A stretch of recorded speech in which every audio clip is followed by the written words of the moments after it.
अस्सलाम वालेकुम। वालेकुम अस्सलाम। आज आपको शानदार बे से मिलाएंगे जो कम्युनिटी के लिए बेशुमार खदमात देते हैं। जी बहुत शुक्रिया आपके पूछने का। एक्चुअली ये सारा सिलसिला जो था मेरे वालिद मरहूम जो है सीधा सखावत अली शाह बुखारी उनका शुरू किया हुआ था। अच्छा। तो मैं तो उसी सिलसिले को बढ़ा रहा हूँ, उनकी लेगेसी को आगे लेके चल रहा हूँ। तो वो पुराने थे, कम्युनिटी में लोग जानते थे, खिदमत खल्क को करते थे, तो वो सिलसिला ऑलरेडी चलता आ रहा है। It's a rotation which is going on. तो उसी हवाले से लोग रब्ता करते हैं। अब इसमें जो मुझे मोटिवेशन है, एक तो मैं उनके साथ होता था, देखता था उनको करते हुए, दूसरा लोगों के लिए आसानियां करें तो अपने लिए आसानियां होती, तो मुझे अच्छा बहुत लगता है। उनके लिए भी सदका जारी है और ये बड़ा आसान है, कोई भी कर सकता है, किसी को रास्ता बताना कोई मुश्किल काम नहीं है। इसमें आपको रुकावटें भी बड़ी आती हैं, रुकावटें बहुत आती हैं, लोग परेशान लोग आपको टारगेट भी करते हैं, बिल्कुल भी होते हैं, तो फिर भी आप उसके लिए मैं फिर ना, जैसे देखें जहाँ हम रहते हैं, लॉ ऑफ द लैंड का ख्याल करना, एहतराम करना, उसकी पासदारी हम पे फर्ज है। तो मैं उसके हिसाब से, मेरा काम सिर्फ इबलाग का होता है। मुझ तक जब कोई केस पहुंचता है तो मैं पहले थोड़ी सी तहकीक कर लेता हूँ कि वाकई ये डिजर्विंग है, जेन्युइन केस है।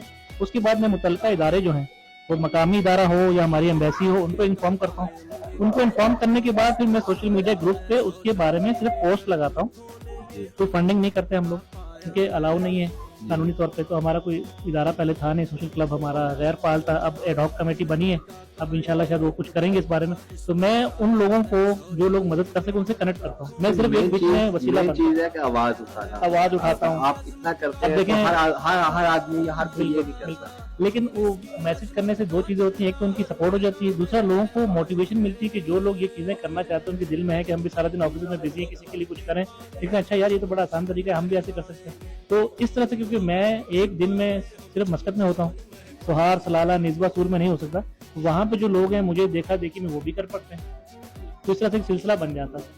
अभी पिछले दिनों एक भाई साहब ने कॉल की, दोस्त है मेरे, तो उन्होंने कहा वॉशिंग मशीन उठा के रिपेयर पे ले जानी है, तो मैं पहुंच गया था। एक मजेदार सी पोस्ट लगी। ऐसे होती है हर आदमी का, हर बंदे का दिल करता है कि मैं चीज करूं। जी। और उसके लिए कुछ चीज रूल रेगुलेशन होते हैं। इसमें डेडिकेशन चाहिए। एक तो पहले कि आपने अगर ये काम शुरू किया और आपका नंबर लोगों के पास चला गया, तो रात को 12 बजे भी, रात को 2 बजे भी, सुबह 4 बजे भी कॉल आती है। किसी की डेथ हो जाए अचानक, वो किसी रास्ता करेंगे, किसी को कोई पुलिस कचहरी का मसला है, उनको नहीं पता, तो वो किसी वक्त भी कॉल करेंगे और फिर आपको उनकी कॉल रिटर्न भी करनी है, क्योंकि वो नंबर आपका दिया हुआ है। मुझे नहीं पता तो कॉल कहाँ से, मैं कॉल बैक करके पूछता हूँ जी कौन है, क्या मसला है, बताते हैं, तो फिर मुझे उसका हल उनको बताना पड़ता है। एक क्वेश्चन लोगों का रहता है रूल ऑफ रेगुलेशन। हाँ जी, हाँ जी, जैसे एहतियात करनी चाहिए, नहीं करनी जी। एहतियात, ये बहुत इंपॉर्टेंट क्वेश्चन आपने पूछा।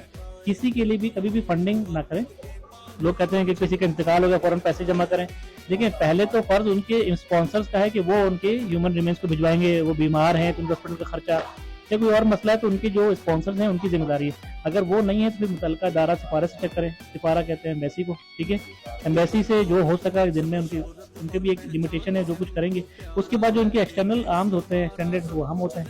तो फिर हम उनके कहने पर या उनसे पूछ के, किसी से बात कर ली कोई मुखियर हजरात से, तो फिर उनको डायरेक्ट हम इमदाद वहाँ से दिलवा देते। कुछ लोग लेकिन जाते हैं कि जैसे हमारा ये चीज होगी और हम किससे राब्ता करें, कम्युनिटी से राब्ता करें, ये कौन सा ऐसा पहला, देखिए पहले तो जैसे आप लोग राब्ता कर रहे हैं, हमें मेन दे कि लोग डायरेक्टली उससे राब्ता करें जिनमें उनकी मदद हो सकती है। इसमें देखें, अभी मेरे पास जैसे कुछ दिन पहले एक डेथ केस आया साहम से, तो सबसे पहले मैंने उनसे कहा कि इनके स्पॉन्सर को पता, उन्होंने कहा नहीं। मैंने कहा पहले तो स्पॉन्सर को बताओ।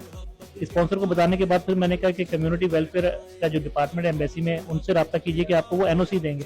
फिर लोगों को पता नहीं होता कि सिर्फ हमें एक नोटिफिकेशन ऑफ डेथ चाहिए होता है। वो एम्बेसी चला जाए, बंदे के आईडी और पासपोर्ट के साथ वो एक नोटिफिकेशन ऑफ डेथ बना देते हैं।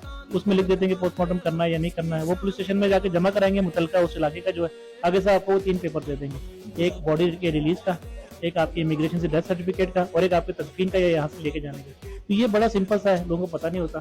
किसी तरह से कोई बंदा का हॉस्पिटल में पड़ा हुआ है तो पहला फर्ज है उनकी कंपनी को चेक किया जाए कि उनको पता है कि नहीं पता।